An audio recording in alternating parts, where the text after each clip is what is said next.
Greetings Earthlings and welcome to my channel. I'm so glad you could come by for a visit. We'll get to this week's video right after this.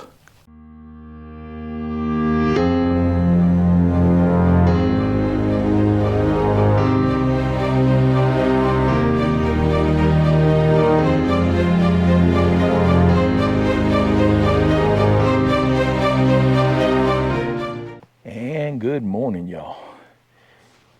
It's well, I guess it's still morning. It's 11 o'clock. Today is my day off, so I only work a little while. But that's the nature of the beast. So I just figured I'd jump on here and just chit chat a little bit. Ain't got a whole lot going on this week. It's been pretty uneventful. A lot of rain, thankfully, because we need the rain around here to kind of help put out the wildfire. The elk fire is still, I think they said it was about 30% contained yesterday. So that thing's been burning for about a month, maybe 5 weeks, a little longer. So it's been an adventure. But today is a crystal clear day. Don't smell any smoke. Clouds are above, so likely it will rain again today. So but at any rate, I got a couple of Amazon deliveries this week I got to show you. For those that have been following me a while, y'all know I smoke an occasional cigar, usually about one a day, if that's occasional. Don't inhale them, just puff on them. So but if you were watching the video a while back, I had my cigar lighter actually blew up in my hand, and I got burned a little bit on my hand, got some hair burned off my beard, my eyelashes, my eyebrows. So that was, I needed to get a new cigar lighter to make that long story short, if that's still possible. So I ordered this cool little cigar lighter from Amazon. It's got all kind of stuff on it. It's got a V cutter. It's got a straight cutter. It's got the lighter, a torch lighter, four burner torch lighter. It's got a place on the top where it'll hold your cigar for you, and it's got a little draw enhancer. It's basically a big needle that you can stick in the cigar to open it up some once it gets all clogged up with tar.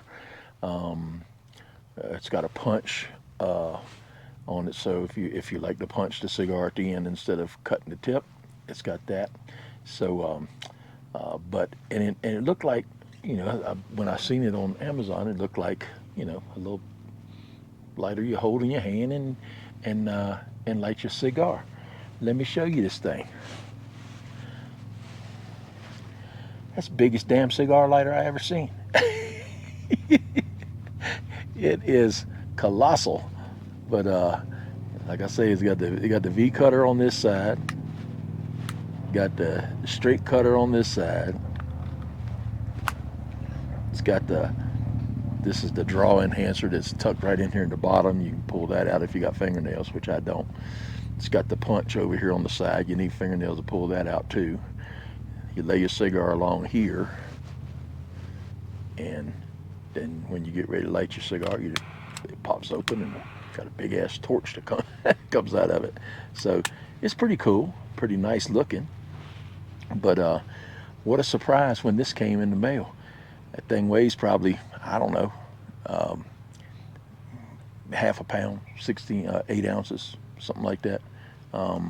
So it's got to put a new hole in my belt to hold my pants up when I put this in my pocket. So but and then I got yet again, I think that might have been in the last video, that the blower on my front air conditioner blew to pieces again. That makes all 3 air conditioners that now have just blower disintegrated in the middle of operation. So not very happy with Coleman right now. So got the new one, should be coming in tomorrow, and I will jump up there and put that on. And I got the old one off already, and so it shouldn't take me but about 15 or 20 minutes on top of the roof to put the new blower in place. So y'all notice I'm sitting out here in my clamshell tent. This is my during a level 2 fire ban in Colorado. You cannot smoke outdoors. So, and since we don't smoke indoors, so this is our solution. So far, we haven't been approached by a deputy, but in the event we are, I can show him that, hey, let me show you. He can come over here and I can show him, hey, this here is a door. Out there is outdoors. In here, indoors. So at least that's the argument I plan on making. So, oh my goodness. But yeah, hey, I'm down here. Well, apparently I moved too quickly sitting down. The camera couldn't follow me. That's unusual. And let's see what else is going on in the Colorado world. Had an issue with the ice machine this week, and come to find out that in talking to tech support, that's pretty much my own issue that I created, because 2 weeks ago I descaled the ice machine, and a fellow I talked to yesterday said that it will often be the problem that you get a it was kicking off on a harvest timeout. Basically, it was staying in the harvest cycle too long, and the guy at tech support told me that usually when you descale the ice maker, that a lot of the scale will get picked up into the pump system and pushed back up into the ice. That's why they tell you to run a couple cycles through after you finish descaling it. But apparently that stuff will get up there and adhere to the water spreader that lets the ice come down off on the top of the coil, and it causes it because it is something about it changing the surface. What do they call it? The surface tension on that spreader, that it allows the water to go by so quickly that the ice never gets to the right thickness, and it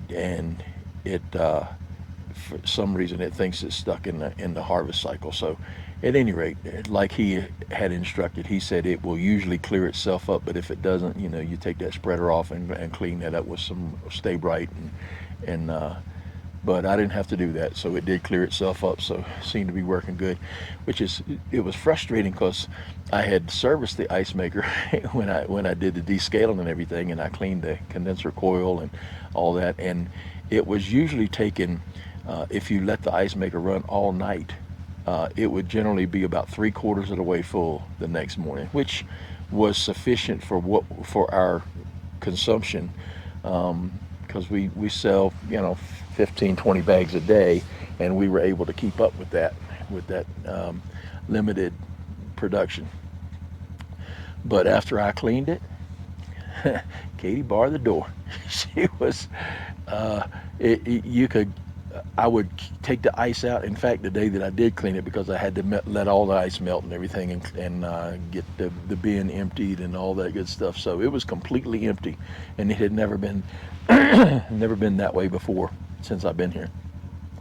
So from completely empty, I turned it on at about I think it was probably about 2 o'clock in the afternoon. So I really wasn't expecting it to get to that 3/4 the way mark. But I come in the next morning, and as soon as I walked into the room where the ice machine is at, I noticed the ice machine was not running. I said, oh no, what is going on now? So I went over there, and the darn thing was full. It was slammed full to the top. Had the full bin indicator going on it, and when you open the door, it was jam packed. I think I put probably 8 or 10 bags of ice before it ever dropped the rest of from the ice maker itself into the bin. But yeah, I was pretty impressed with that. I'm like, daggone, that's it'll definitely keep up with the load now. So, but little stuff like that. That's what I do around here. Fix ice makers.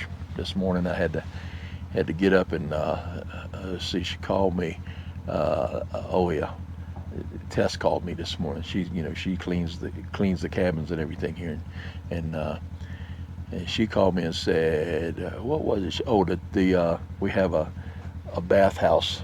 Well, it's not really a bathhouse. It's just a toilet and a sink in his and hers bathroom in a little shed down at the end of the lower part of the campground.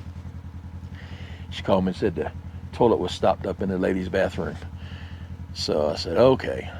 Went and clocked in, got on my little four-wheeler, went up to the shop, got me an auger, went down there, and man, I could not clear that damn toilet with an auger. And it looked like it had a bunch of paper towels and stuff is stuck in it, old brown paper towels. And but there was an old piece of crap sink plunger sitting over there on the side. Now, I've never been a proponent of trying to use a sink plunger to clear a toilet because it usually don't work. But I figured I'd try it before I went back to the shop to see if I could dig up a toilet plunger somewhere. But I was able to break that clog loose with that daggone sink plunger. And so and for those that don't know, there is a difference between a sink plunger and a toilet plunger. And a sink plunger is the old plunger like Grandma used to have with just a round dome and flat across the bottom. And the toilet plunger, instead of being flat across the bottom, it has a cone that goes down into the toilet and forms a tight seal, and you can really push in there on it. So now we got a toilet education this morning. So, but I went and did that, and then when I got back, the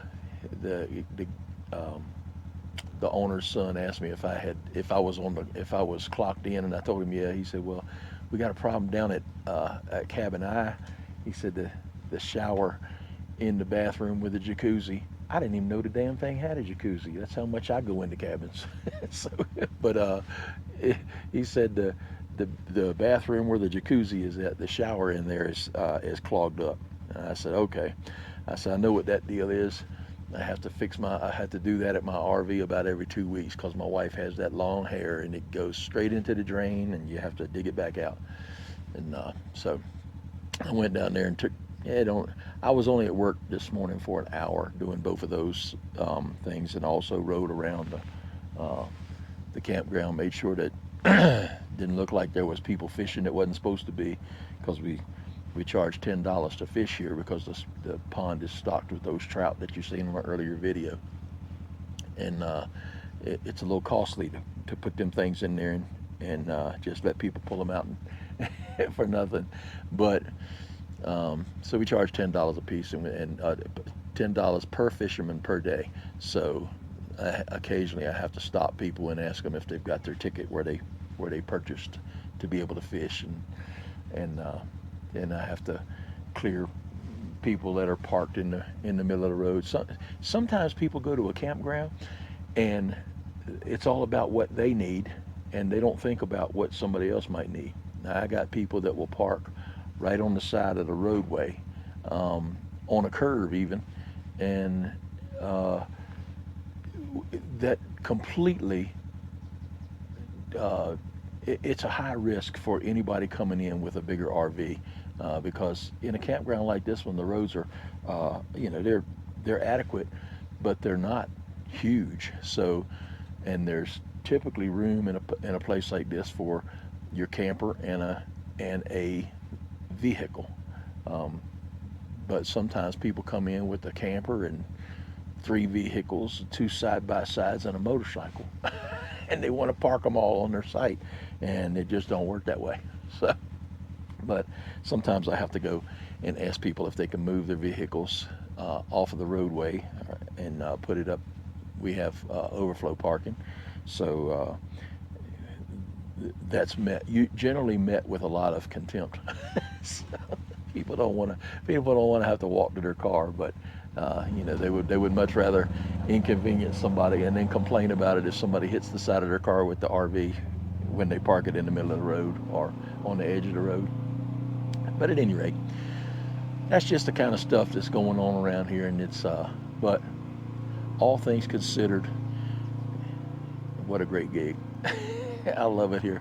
I think if given the opportunity, and assuming that my wife gets to see a bear, because y'all know that story, but if she gets to see that bear, I'm so looking forward to coming back year after year and making this our summer thing to do and where we spend the summer. It's beautiful weather up here. I know I've said that before, but can't say it enough. It's like 15 minutes after 11 right now, and I don't know what the temperature is. It's in the 60s, probably high 60s, low 70s, and it probably won't get very hot today. It probably won't get out of the 70s today. Now we have had a couple of days that it's been in the 80s, but that's unusual. Let me see what the temperature is today, right now. Temperature right now is, boom, 54 degrees. Now that sounds cold, but the real field temperature is 58.